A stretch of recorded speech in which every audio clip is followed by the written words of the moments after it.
Hi అండి, నమస్తే. Welcome to our channel Krishna's vlogs. ఈరోజు ఈ వీడియోలో పచ్చి కొబ్బరితోటి కొబ్బరి లడ్డుల్ని ఎలా ప్రిపేర్ చేసుకోవాలో చూపిస్తున్నానండి. చాలా హెల్దీగా బెల్లంతో కొబ్బరి ఉండల్ని ఈ విధంగా ప్రిపేర్ చేసుకోండి. టేస్ట్ చాలా బాగుంటుంది. వీటిని ప్రిపేర్ చేసుకోవడానికి బెల్లం పాకం పట్టాల్సిన అవసరం కూడా లేదండి. చాలా తక్కువ టైంలోనే వీటిని ప్రిపేర్ చేసుకోవచ్చు. అంతేకాకుండా ఇవి చాలా జ్యూసీగా చాలా టేస్టీగా ఉంటాయి. వీటిని ప్రిపేర్ చేసినప్పుడే కాదండి, 2 డేస్ తర్వాత అయినా కూడా ఇదే విధంగా జ్యూసీగా చాలా టేస్టీగా ఉంటాయి. వీటిని ప్రిపేర్ చేసుకోవడం కోసం ఒక మిక్సీ గిన్నెని తీసుకొని అందులోకి పచ్చి కొబ్బరిని ఈ విధంగా ముక్కలుగా కట్ చేసి తీసుకోండి. ఈ పచ్చి కొబ్బరి ముక్కల్ని వీడియోలో చూపిస్తున్న విధంగా ఇలా కోర్స్గా మిక్సీ పట్టుకొని తీసుకోండి. ఈ విధంగా స్మూత్ పౌడర్గా కాకుండా ఇలా కోర్స్గా మిక్సీ పట్టుకోవడం వలన లడ్డు తినేటప్పుడు చాలా టేస్టీగా అనిపిస్తుంది. నేను తీసుకున్న కొబ్బరి ముక్కలకి 1/3 కప్పు వరకు కొబ్బరి తురుము అనేది వచ్చింది. 1/3 కప్పు వరకు బెల్లం తురుముకి 3/4 కప్పు వరకు బెల్లం అనేది కరెక్ట్గా సరిపోతుంది. 1 కప్పు వరకు కొబ్బరి తురుముకి అయితే 1/2 కప్పు వరకు బెల్లం తురుముని తీసుకోండి. ఇప్పుడు ఒక బౌల్ తీసుకొని అందులోకి 3/4 కప్పు వరకు బెల్లం తురుముని వేసుకొని 1/4 కప్పు వరకు నీళ్లు పోసుకోండి. స్టవ్ వెలిగించుకొని గిన్నెని స్టవ్ మీద పెట్టుకొని బెల్లాన్ని పూర్తిగా కరగనివ్వండి. ఈ కొబ్బరి లడ్డూలు ప్రిపేర్ చేసుకోవడానికి బెల్లం ఎటువంటి పాకం పట్టాల్సిన అవసరం లేదండి. బెల్లం పూర్తిగా కరిగి 1-2 నిమిషాల పాటు మరిగిస్తే సరిపోతుంది. ఈ కొబ్బరి లడ్డూలని చాలామంది చాలా విధాలుగా ప్రిపేర్ చేస్తారండి. చాలామంది కొబ్బరి లడ్డూలు ప్రిపేర్ చేసేటప్పుడు పాలను కూడా యూజ్ చేస్తారు. నేనైతే ఇక్కడ చాలా సింపుల్గా ప్రిపేర్ చేస్తున్నాను. చాలా టేస్టీగా కూడా ఉంటుంది. ఈ విధంగా బెల్లం పూర్తిగా కరిగి ఇలా 1 లేదా 2 నిమిషాలు మరిగించిన తర్వాత స్టవ్ ఆఫ్ చేసుకొని దీన్ని పక్కన పెట్టుకోండి. ఇప్పుడు స్టవ్ వెలిగించుకొని ఒక ప్యాన్ని పెట్టుకొని అందులోకి 1 టేబుల్ స్పూన్ వరకు నెయ్యిని వేసుకోండి. నెయ్యి హీట్ అయిన తర్వాత ఇందులోకి 1/3 కప్పు వరకు కొబ్బరి తురుమును వేసుకోండి.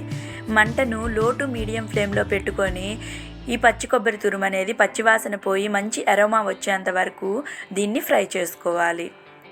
కొబ్బరి తురుము అనేది కలర్ అస్సలు చేంజ్ అవ్వకూడదండి. మంటను హై ఫ్లేమ్లో అస్సలు పెట్టకూడదు.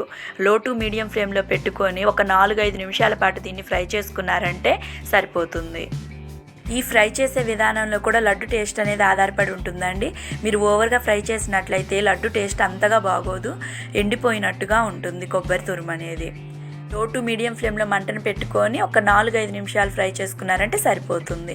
ఇలా ఫ్రై అయిన తర్వాత ఇందులోకి మనం ముందుగా ప్రిపేర్ చేసుకున్న బెల్లం సిరప్ని ఈ విధంగా వడకట్టి తీసుకోండి. ఇందులో నలకలు ఏమన్నా ఉన్నాయంటే రాకుండా ఉంటాయి. మంటను లో టు మీడియం ఫ్లేమ్లోనే ఉంచుకొని మొత్తాన్ని ఈ కొబ్బరి తురుముకి పట్టే విధంగా బాగా కలపండి.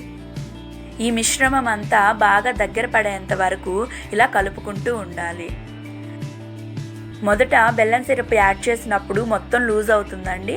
ఇలా కలుపుకుంటూ ఉన్నారంటే ఈ మిశ్రమం అంతా బాగా దగ్గర పడుతుంది. ఈ బెల్లం సిరప్ ప్లేస్లో మీరు పంచదారను కూడా యూజ్ చేయొచ్చండి. 3/4 కప్పు వరకు పంచదారను వేసుకొని ఇదే విధంగా కలుపుకుంటూ ఉన్నారంటే మొదట పంచదార యాడ్ చేసినప్పుడు లూజ్ కన్సిస్టెన్సీ అనేది వస్తుంది. ఇలా మంటను లో టు మీడియం ఫ్లేమ్లో పెట్టుకొని కలుపుకుంటూ ఉన్నారంటే ఈ మిశ్రమం బాగా దగ్గర పడుతుంది. వీడియోలో చూపిస్తున్న విధంగా ఈ మిశ్రమం బాగా దగ్గర పడి ఇలా ప్యాన్కి సపరేట్ అవుతూ ఉన్నప్పుడు ఇందులోకి 1/2 టీ స్పూన్ వరకు యాలకుల పొడిని వేసుకోండి. ఇలా యాలకుల పొడిని వేసుకున్న తర్వాత ఒక 2 నిమిషాల పాటు ఇది మొత్తం కలిసే విధంగా బాగా కలపండి. ఈ లడ్డు ప్రాసెస్ పూర్తిగా కంప్లీట్ అయ్యేంత వరకు మనం ఈవెన్గా గరిటెతోటి కలుపుకుంటూనే ఉండాలి.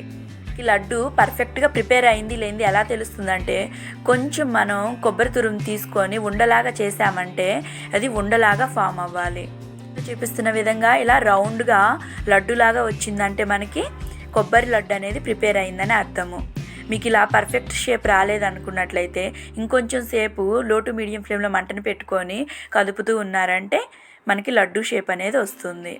మీరు ఇలా చేతితోటి పట్టుకోవడానికి కష్టంగా ఉన్నట్లయితే గరిటెతోటి ప్రెస్ చేసినట్లయితే మీరు ఏ షేప్లో అయితే ప్రెస్ చేస్తారో అదే షేప్లో ఉన్నట్లయితే మనకి లడ్డు ప్రిపేర్ అయిందని అర్థము. స్టవ్ ఆఫ్ చేసుకొని మూత పెట్టుకొని ఈ మిశ్రమాన్ని చెయ్యి వేడి పట్టేంత వరకు పక్కన పెట్టుకోండి. గోరువెచ్చగా అయిన తర్వాత ఈ విధంగా మీకు నచ్చిన సైజులో లడ్డూల్లాగా ప్రిపేర్ చేసుకొని తీసుకోవడమే. అంతేనండి. వీటిని ప్రిపేర్ చేసుకోవడం చాలా ఈజీ. షేప్ కూడా పర్ఫెక్ట్గా రౌండ్గా వస్తుంది. ఇదే విధంగా మిశ్రమం మొత్తాన్ని లడ్డూల్లాగా ప్రిపేర్ చేసుకొని తీసుకోండి. మీరు మొదటిసారి మన ఛానల్ని చూస్తున్నట్లయితే వీడియోని లైక్ చేసి మన ఛానల్ని సబ్స్క్రైబ్ చేసుకోండి. పక్కనే బెల్ బటన్ ఉంటుంది, దాన్ని ప్రెస్ చేసి ఆల్ అనే ఆప్షన్ని సెలెక్ట్ చేసుకోండి. మీరు ఈ విధంగా సబ్స్క్రైబ్ చేసుకొని నోటిఫికేషన్ని ఆన్ చేసుకున్నట్లయితే నేను ఎప్పుడు వీడియో అప్లోడ్ చేసినా ఆ వీడియో నోటిఫికేషన్ అనేది మీ ఫోన్కి వస్తుంది. చూసారు కదా లడ్డూలు ఎంత పర్ఫెక్ట్గా వచ్చినాయో. వీటిని బ్రేక్ చేసి చూడండి. లోపల చూసారంటే చాలా జ్యూసీగా చాలా బాగుంటుందండి టేస్ట్ అయితే. ఈ రెసిపీ కనుక మీకు నచ్చినట్లయితే ఒక లైక్ చేసి మన ఛానల్ని సబ్స్క్రైబ్ చేసుకోండి. మరెన్నో మంచి రెసిపీస్ కోసం మన ఛానల్ని ఫాలో అవ్వండి. మీ ఫ్రెండ్స్ అండ్ రిలేటివ్స్కి వీడియోని షేర్ చేయండి. Please like, share and subscribe to my channel Krishna's vlogs. Thank you for watching.